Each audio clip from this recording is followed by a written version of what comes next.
So I think I'm live. Good morning, good evening, wherever you are. Greetings. So, welcome again to these Saturday meditations. It feels so important to be creating this collective field. It's a time that we're rapidly evolving towards something that hasn't really been explored much in the past. And so it's like here we are, pioneers, making this exploration, seeing where we go. And for that, it certainly helps to be connecting together in these ways fairly consistently. So there's Francesca, Rena, RD, Caroline, Alina, Frequency Girl, Monique, Anna, Rainy, Marianne, Karen. So glad you can all join.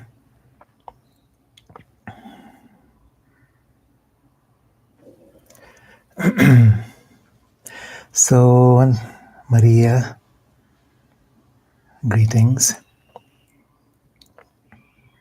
So I thought maybe what we could talk about initially today, and just ask me anything or feel free to say anything you want about your own thoughts and feelings as we move onwards. But I thought we could maybe do a little bit of an exploration of what people call the dark night of the soul. And this is certainly a time when many people are going through these dark nights. And a clear understanding of this can be useful in making our way through. We tend to look at our journey as something that has to look a certain way. And the more we can shine in the light, the more evolved we become. This is a fear holding a paradigm based in duality, where dark and light are opposites, and where one thing is better or more important than the other. If we go beyond that world of polarity, what is the dark night of the soul? What does it mean? Why is it necessary? And how can we move through this time in an alchemical way, rather than resisting something or denying something that's going on? So, Christina, Yuka, ciao.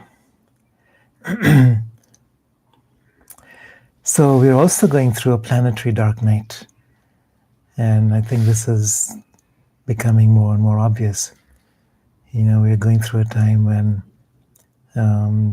we're seeing a level of collective chaos and what we might call evil manifesting itself in ways that were not happening so much before.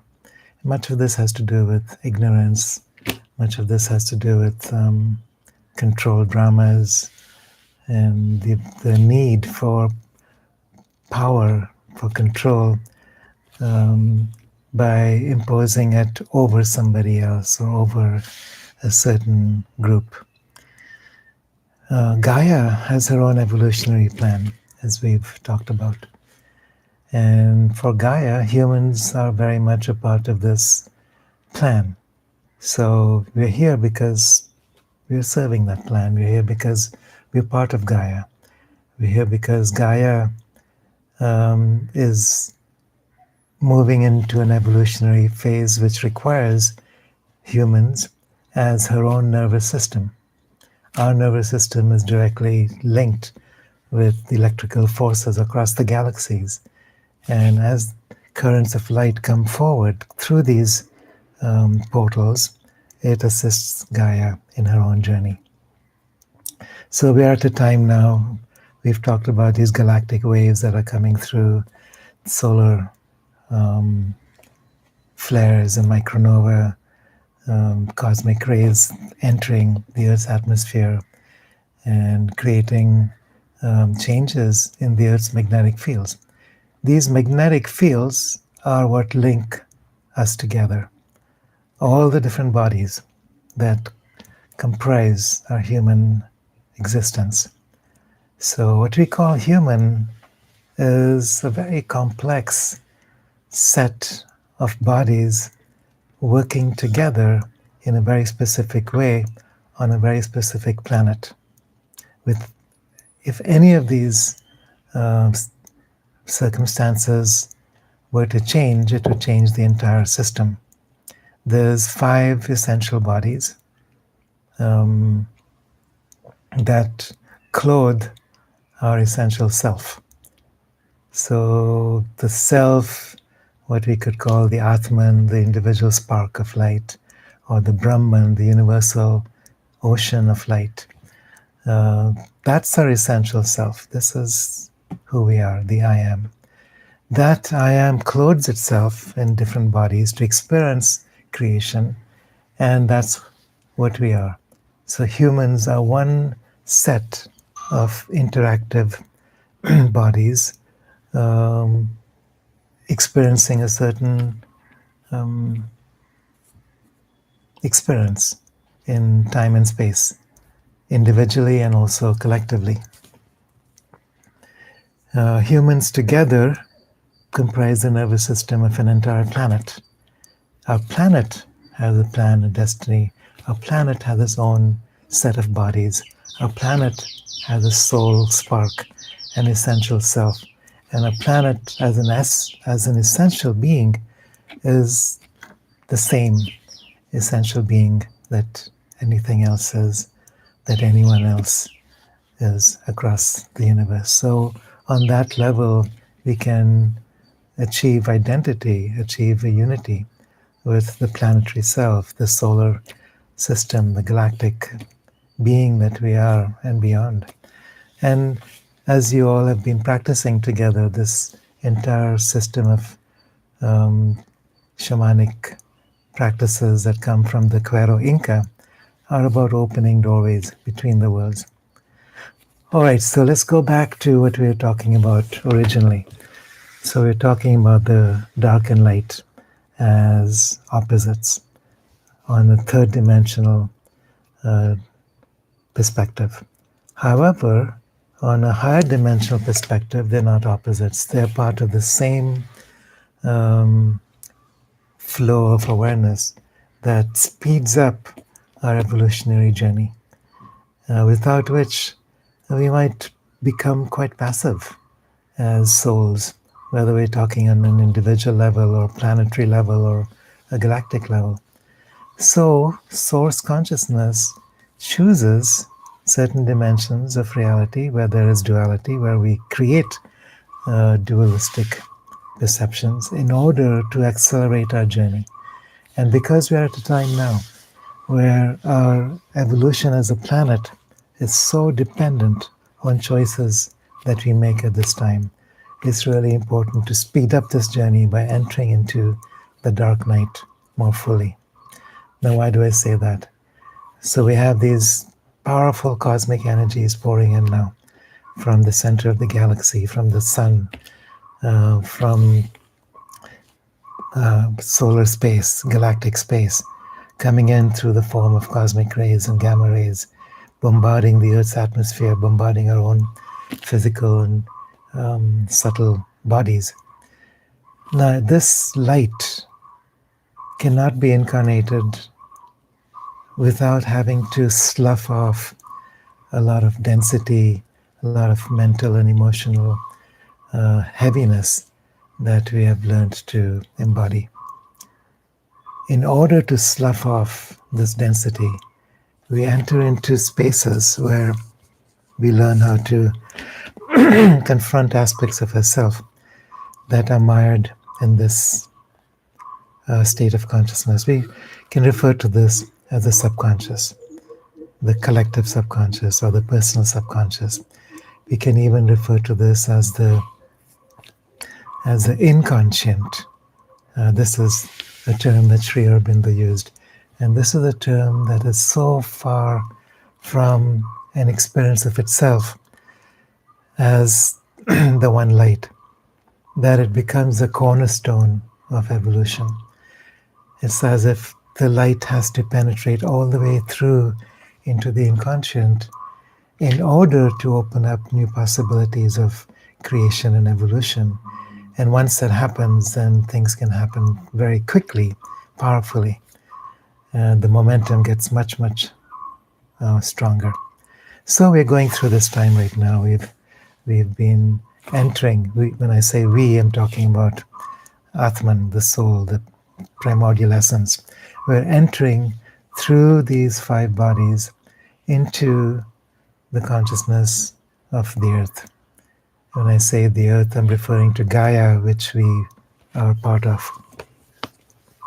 As we enter into this consciousness, we're also entering into what's unknown, what's unknowable, what's been hidden, what's been denied, what's been darkened, and bring that into light. So often through ignorance, often through denial, often through distortion, often through manipulation, often through resistance. So all of this, or projection, all of this needs to be seen for what it is in order to be able to embrace that, in order to be able to move forward to the next cycle of our own journey of evolution. And now I'm talking about our identity with all that is. So when I say I, we, I'm not just talking about our human identity, I'm talking about our planetary identity, our galactic identity, cosmic identity, and onwards. Here we are within time and space, experimenting with something totally new. And that is to bring light into the diversity of our subconscious history, into the ignorance of our physical material form, and awaken it to merge the physical body with a light body, to construct a light body that's capable of holding the fullness of our being. So in other words, the 5 bodies begin to blend and merge together through this electromagnetic field, Merkaba, that stitches it together in such a way that it can be completely transparent, completely open, and completely reflective of the one light that we are.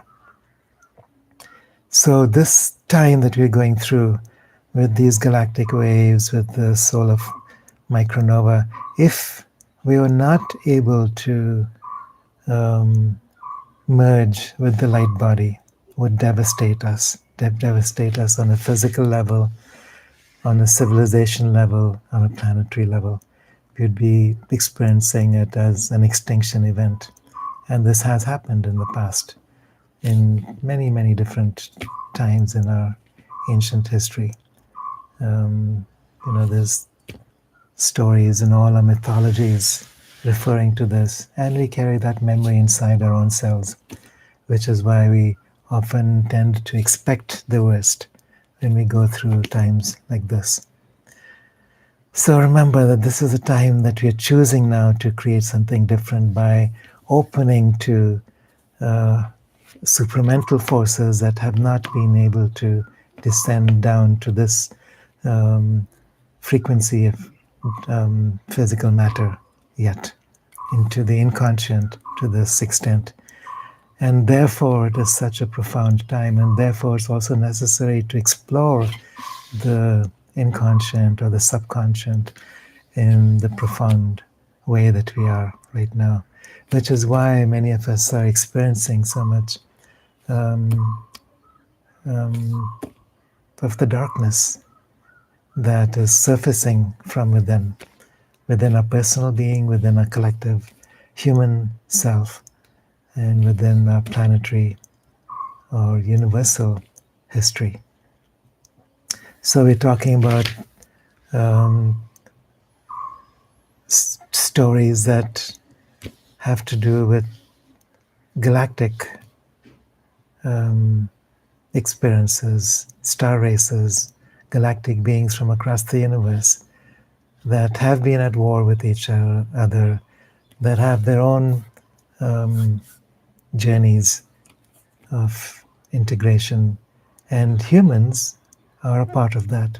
So we cannot distance ourselves from any of this. We cannot distance ourselves from any level of identity. So if we are here to remember who we are, we're here to remember all of who we are, including that which has been endarkened. Because once we get beyond the duality of dark and light, this third density or the fourth density of where we experience a separation, um, a competition, a battle between these forces. Once we go beyond that, then we begin to be able to integrate these aspects of ourselves. And this is how we actually construct the light body, by completely freeing up and releasing old threads of karma, old sequences of trauma, um, identities based on pain, betrayal, fear, loss, suffering, that have become very much our story. And so going through the dark night means that we go through whatever we're going through with consciousness, with awareness. So the outer story may be the same, the journey might be the same, but our inner response is very different. Rather than resisting it, we simply embrace it with awareness, knowing that nothing remains the same forever, knowing that we can trust something bigger than ourselves, and knowing that we're being guided. So last week we had talked about death and dying as a means of constructing the light body. So we pass from an identity in the physical body through the passage of death into our identity as an astral body. So once the physical body dies and the silver cord breaks, then our sense of who we are shifts from the physical personality, which includes thoughts, mind, feelings, emotions, into an astral body, which carries the same sense of who we are based on thoughts, feelings, emotions, perceptions, but a different vibrational density. So what we're learning now is to shift between the physical and astral while remaining in physical body. This is part of what it means to create the light body. Once the light body is fully built, then the soul can incarnate all the way through these different bodies into the physical body. Once the soul incarnates, the frequency of the soul is so much brighter, much more refined than what we vibrate to at present. Because at present we're not able to sustain the power and the vibrational frequency of the soul to the extent we could. The soul is not able to shine its way through the fog of the mental body, the emotional body, the prana body, and the physical body. So what we're doing is refining these bodies, refining through awareness and through equanimity. So we don't have to necessarily go in there and,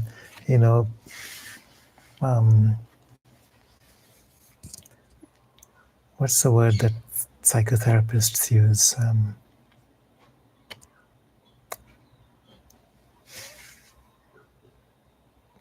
We don't have to go and identify with our pain. We don't have to identify with the story. And we just have to see it for what it is and then watch it being dispelled. It's like fog. When the morning sun breaks through, the fog very quickly dissipates. So this is an important part of what we're going through as a planetary experience as well. Some of us have had experiences or have aspects of us that very much are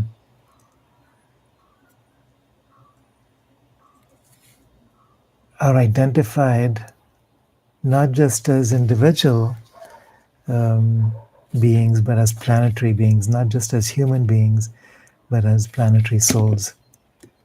Many of us even experience ourselves as bigger, as galactic, cosmic souls, but we have entered into these bodies to holographically link together different dimensions of existence. So that if we can hold all those aspects of us within one physical body on one single planet, we are able to actually create these subtle networks of connection stretching out across the universe. So we are here to experience all of it without resistance, without fear, and then allow something beyond ourselves to come through in ways that even bypass the rational mind. As we open the door to the upper world, we're allowing other levels of the mind to start functioning. The higher mind, which is the bird's eye view, the big picture of evolution. There's the illumined mind, which works with subtle senses. So we are able to see far beyond the physical senses and physical layers of experience. And then allow another aspect of the mind to be able to navigate us through these astral worlds. Then there's the intuitive level of the mind, where we can learn to receive information directly from the universe around us.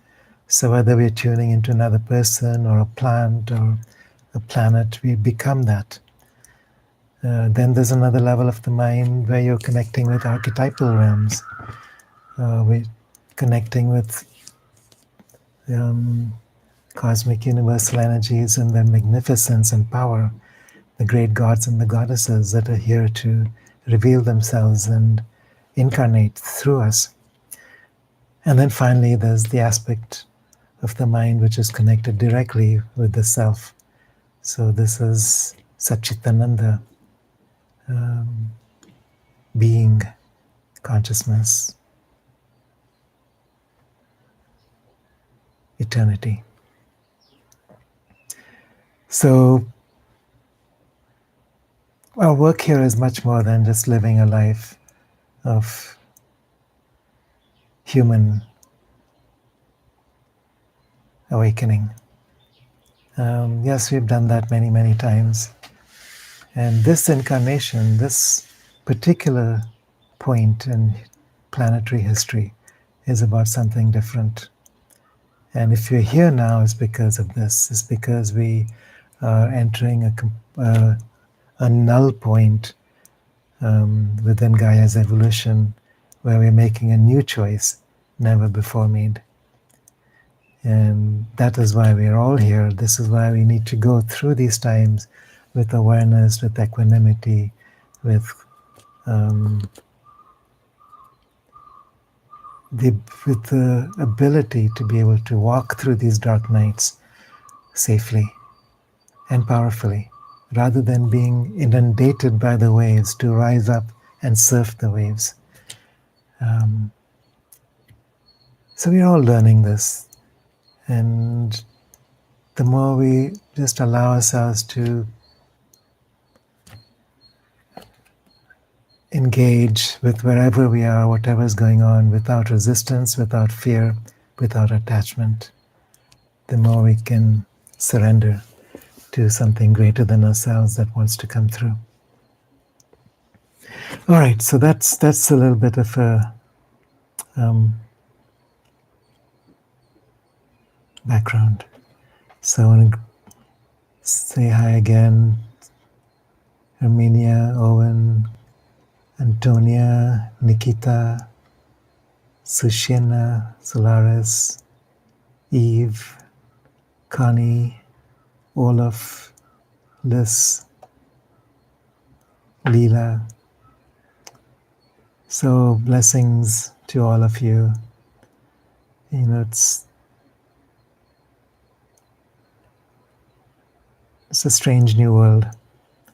I have been missing the opportunity to physically travel like I usually do. And I heard from people in Turkey today, when do you think you might be able to come back? And I'd love to spend more time traveling once again in Europe and the US and the UK and even different states within this country.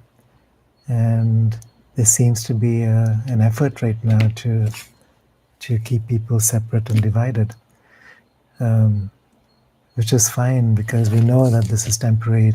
It's the precursor, as the pendulum swings from one side to the other, from extreme constriction to extreme expansion, from feeling trapped, from feeling stifled, from feeling limited, from feeling stuck in this matrix. We are preparing to expand so far out and so quick and so powerfully that our minds cannot wrap around that. So we're gathering this experience, of being able to go through that pendulum swing, feeling that constriction, feeling that resistance, feeling that pain, in order to blast through, in order to awaken into our fullness. That time is coming. If I look at cycles affecting this planet right now, galactic cycles, solar cycles, and magnetic cycles on this earth, we are entering into a very different time very, very quickly. Something took place in February 1956, which was a major solar flare. It coincided with something that took place on spiritual levels on February 29th in the same year, which is when the supramental force came down through the body of Mira Alfasa, known as the Mother in Pondicherry, into the body of the earth. In 1959, there was another event that took place that was maybe 20 times stronger on a physical level in terms of cosmic protons entering into the Earth's atmosphere, penetrating into the body of the Earth, setting off volcanic and tectonic activity. What happened during the magnetic reversal was 100 times stronger than any of this. We're preparing for that now. This is much bigger than anything we've experienced in our lifetimes, and perhaps anything that we've experienced in this entire cycle of human history. So it's bigger than we know. So that's why the normal levels of awareness, the work that we've been doing spiritually, psychologically, are not enough. That's why we're going through this dark night of the soul. It's an empty space, it's an unknown. And as we shared last week, the unknown is often related in our minds with death. We refer to death as the end of all things. It's simply a transition. It's the beginning of a new world. It's the caterpillar entering the cocoon, preparing to unfold its wings as a butterfly. So we are laying the foundations now for the new world. Each of us has a role to play, and it may be different from what anyone else is doing. Trust that, open to that, and let's support each other through that, because it's mostly just reminding ourselves what's going on, reminding ourselves that this is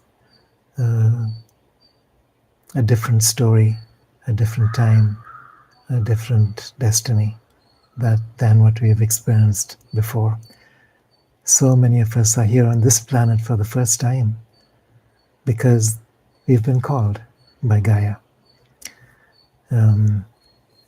We're here because we're here to answer her call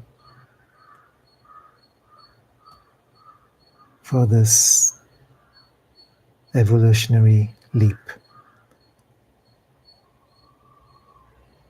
I also want to say that this evolutionary leap is not just something that's happening on one single planet. There's a network of planetary systems, solar systems, galactic systems that are linked together, that are riding this evolutionary wave. And so we're doing this on behalf of the entire universe. So in that context, if we can look at what we're going through as something that's just a temporary blip, we can look at where we're going, look at how far we've already traveled, look at the immensity of what this journey implies, of what Gaia has called us for. And we know that it's always at the end of things that we can see completely. And we are nearing that.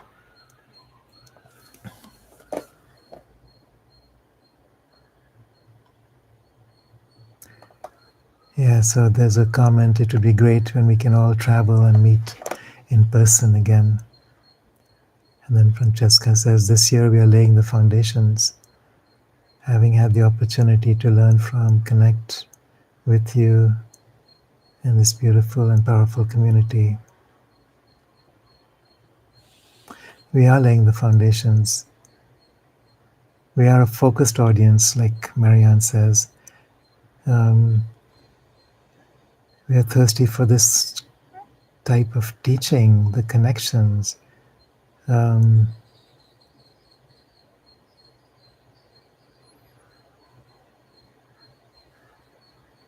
It's not from the rational level of the mind, and that's why sometimes it's a little bit difficult to become aware of this.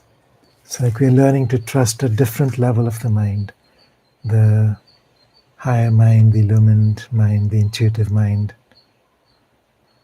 Mostly that. Beyond that, it takes quite a bit of training. But even if we can connect with the intuitive level of the mind, learn to connect directly with soul consciousness and bring that awareness through into the subtle bodies that clothe the soul. Then when we're here identifying with the physical body, we recognize that it's a choice. It's not what we are. It's a choice we're making to enter into these bodies, but we are not these bodies. It's a choice we're making to experience this earth plan, but that's not who we are. We're here to support Gaia's journey, but we are much bigger than what we know. We're here as infinite consciousness, creating new worlds, new possibilities, new universes. So let's really understand what that means. Um, the words that we're using are just one level of this. The understanding, the true awareness of this comes from a deeper level. So if you're looking at the mental body, so there's the spiritual body, the intellect body, the mental body, and the etheric prana body, the physical body. The mental body includes the superconscious, conscious, subconscious, and inconscient. Um,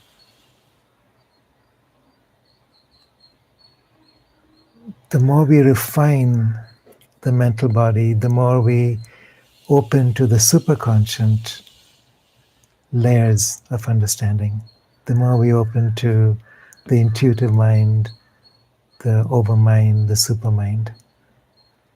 If we get stuck in the subconscious, in the collective story, in the personal and racial trauma of a human identification, then we are vibrating on that level. It's harder to allow the light to break through. And that's why, as Khalil Gibran said, love is what, or I think this is the chapter on joy and sorrow. Sorrow is what helps us to break down the heart, the resistance of the heart, so we can see more clearly, so we can feel more purely.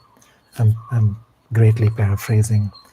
If I had that book in front of me, I would share that. He speaks so beautifully about this journey through the dark night. If some of you are going through this, perhaps you want to go through that book for yourself. The Prophet. That's my favorite, and there's many others. Actually, I met his nephew, or maybe his grandson. I think it's his grandson, Hajar Gibran. He lives in Thailand, and he's been working with self-sustaining intentional communities. And so we had a few talks, and I'd love to go visit him in Thailand sometime. But he spoke a lot about his own journey. Being the grandson of Khalil Gibran, sometimes people put him on a pedestal. And what he had to realize is that his journey was just as dark, just as traumatic as anyone on the planet. We just are learning to move through this more consciously. That's the only thing that makes us different from each other. Are we able to move through this consciously with awareness, with trust, without resistance, without fear, without undue attachment to a certain way of being or a certain outcome? Because soon as there's that attachment, then that becomes a projection, and then we close ourselves off to something that's bigger and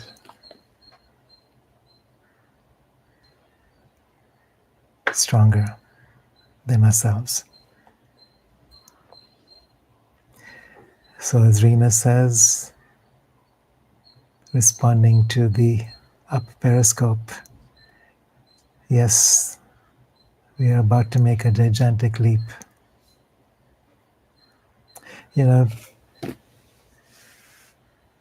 There's all kinds of research about this. My own book, Gaia Luminis, Homo Luminis, are efforts to bring this research together.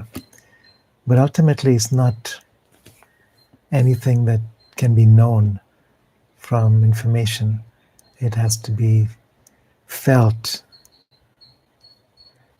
through that level of the mind that's directly in touch with this layer of truth.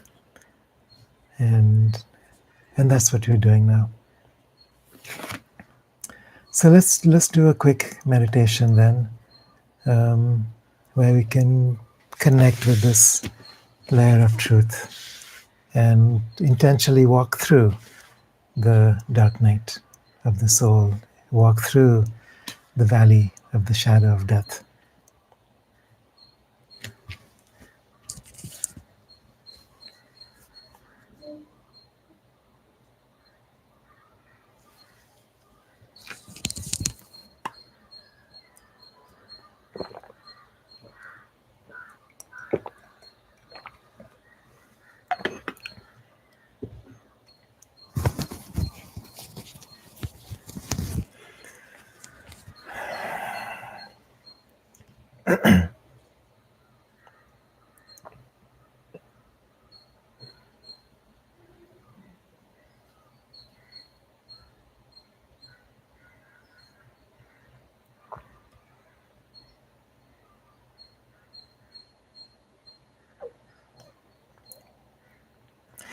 So not too many words today.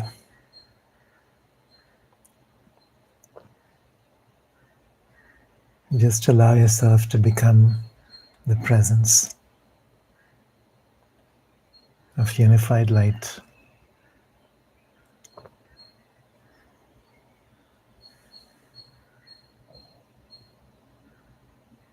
That innermost self that shines through each of the different bodies.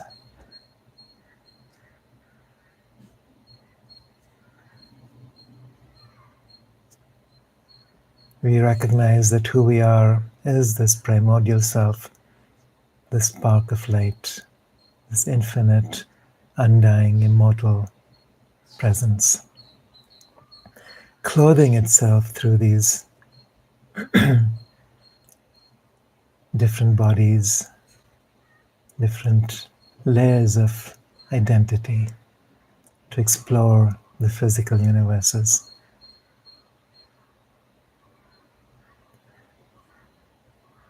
So we honor each of these bodies. We step into these bodies.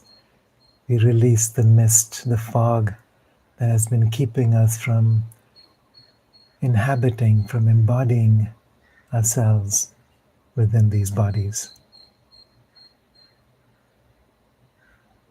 We bring the light of who we are into the Anandamaya Kosha, the spiritual body, the causal body, or the bliss body. This is the subtlest of all bodies. Our sense of time and space operates very differently here. We are completely outside of duality and fear. On this level, we're still in touch with our essential being as divine presence. And then this body clothes itself in denser vehicles to experience physicality, to experience planetary existence, to build new worlds in these planes of consciousness. And so we clothed ourselves with the Vijnanamaya Kosha, the intellectual sheath, different layers of this, and then the different levels of the mind, which are all part of the Manamaya Kosha. And then we have the physical body, which receives the impact of these subtle bodies through our emotions, through our feelings, through our thoughts, through our senses.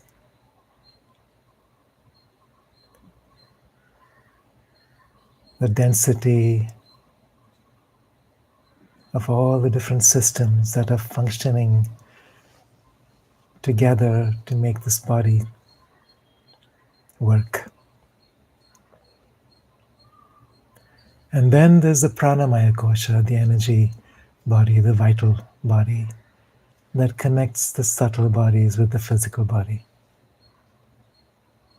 And this body is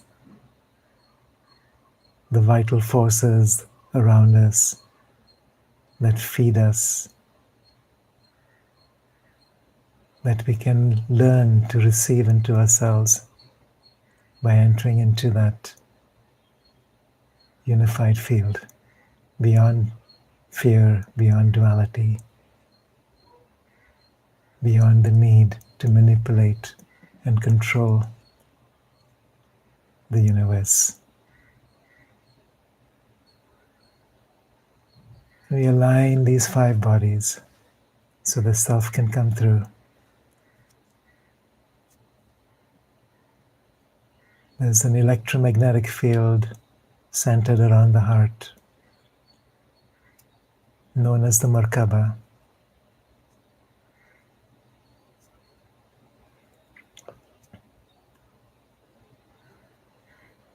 This electromagnetic field works with electrical currents coming down from above and the magnetic currents coming up from below, linking up the upper world and the lower world,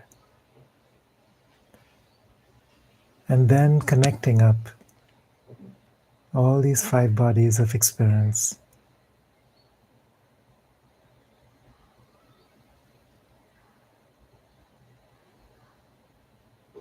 Bringing these bodies into a place of resonance where the self can shine through fluidly and freely and fearlessly.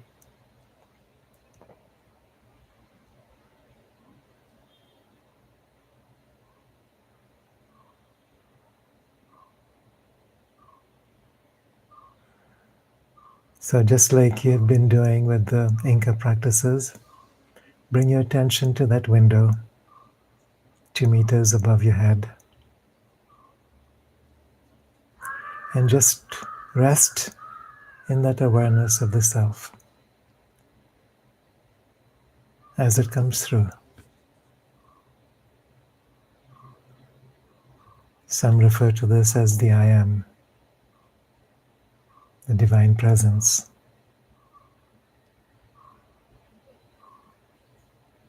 And that's the best definition for it. It's just that divine presence. It's beyond qualities, beyond appearances.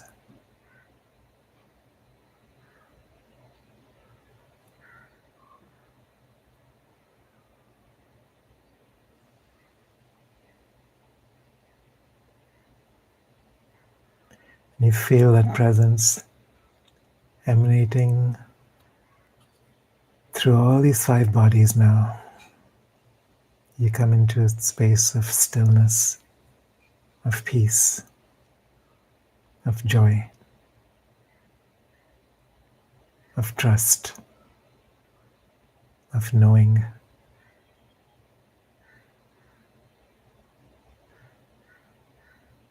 Unconditional love.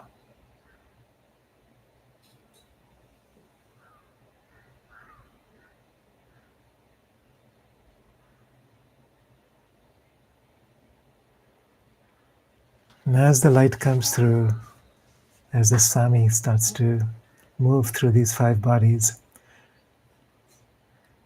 whatever is shadowed, what the Incas call hucha, starts to surface through all these 5 bodies. Not just on a personal level, but also on a collective level. Not just on an individual human level, but also on a planetary and cosmic level.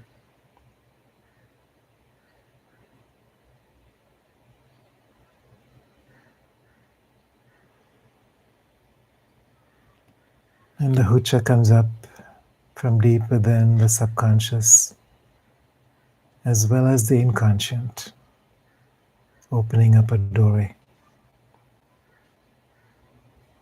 into the inconscient to begin a next cycle of evolutionary history. We just open to that and we allow that now.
And as the light of the self comes through these different subtle bodies into the physical body, through all the different aspects of our being existing on this earth, we also know that this presence is capable of transmuting the circumstances around us that may be challenging, that may be fearful, whether it has to do with our personal lives or whether it has to do with what's going on a planetary scale. The effects of this pandemic, the effects of the COVID agenda,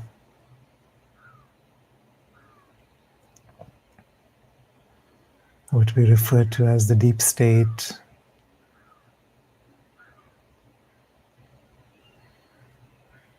it begins to transmute all of that, so that it's no longer something that we need to fear. It's something that's part of Earth's evolution also.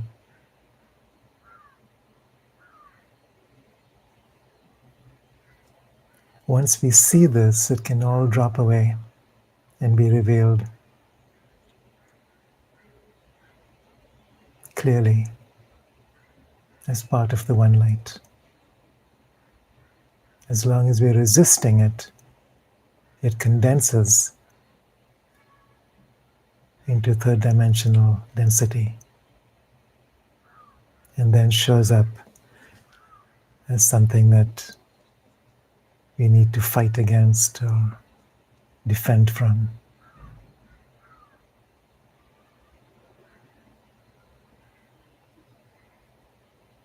So we allow that presence to permeate through our own 5-body system, through the planetary system, the solar system, our galactic system.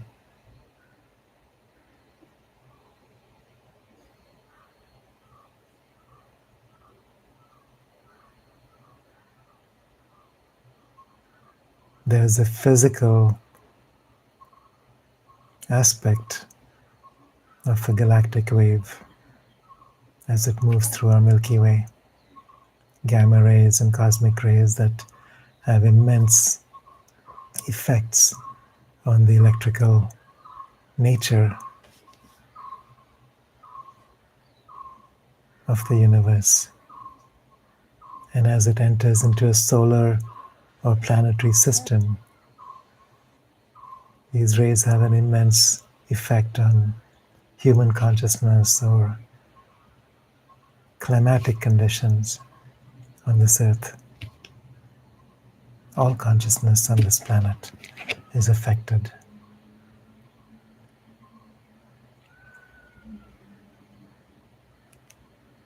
Some aspects that are no longer needed or necessary die off. Other aspects are born anew, perhaps for the first time, according to Gaia's own vision and intention.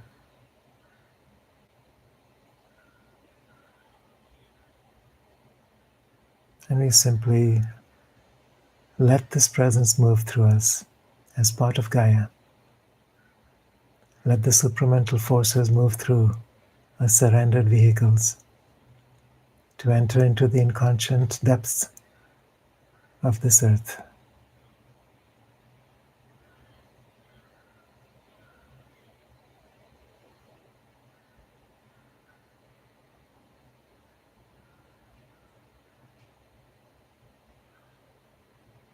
The brightest light is within the deepest dark. And we allow ourselves to enter into that space without fear, to transmute what is necessary,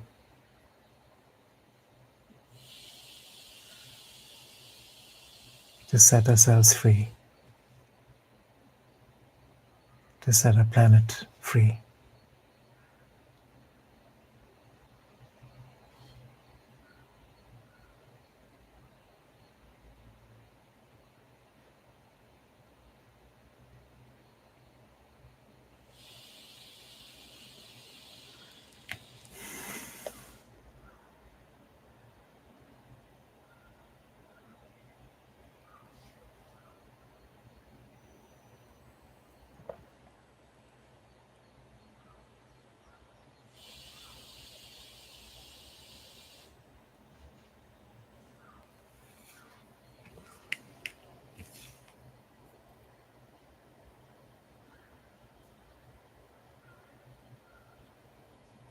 Our last Age of Pandora interview was with John Peterson of the Arlington Institute in West Virginia. And he's a futurist. I met him in 2008. The first time, I think, was in Switzerland.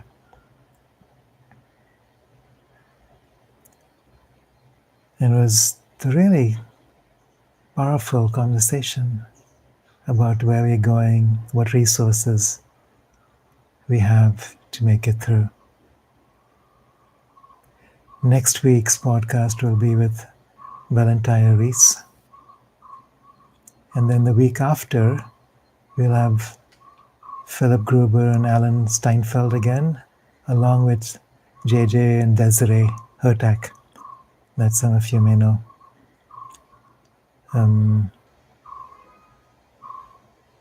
So that's just a quick preview. So thank you all for joining me once again. I've been a little bit lazy with getting the group together for our next cycle, hopefully starting next month. So if you haven't heard from me, I will respond soon. I've got most of your names on a list, and I'll create a group on Telegram or Facebook where we can all connect and then decide what we want to do, when we want to get together. Being across different time zones, it's not always easy to make that happen, but we'll do the best we can. If this is the first time you've considered that, let me know. Send me an email.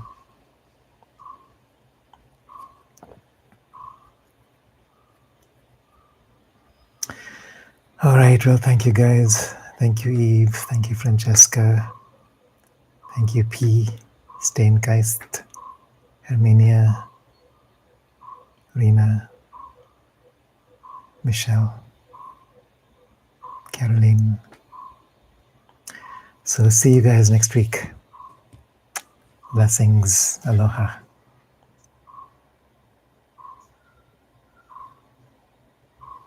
So Jojo, Connie,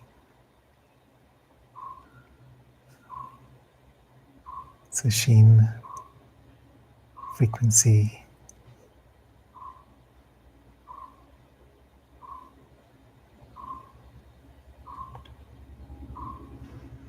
All right, big hugs.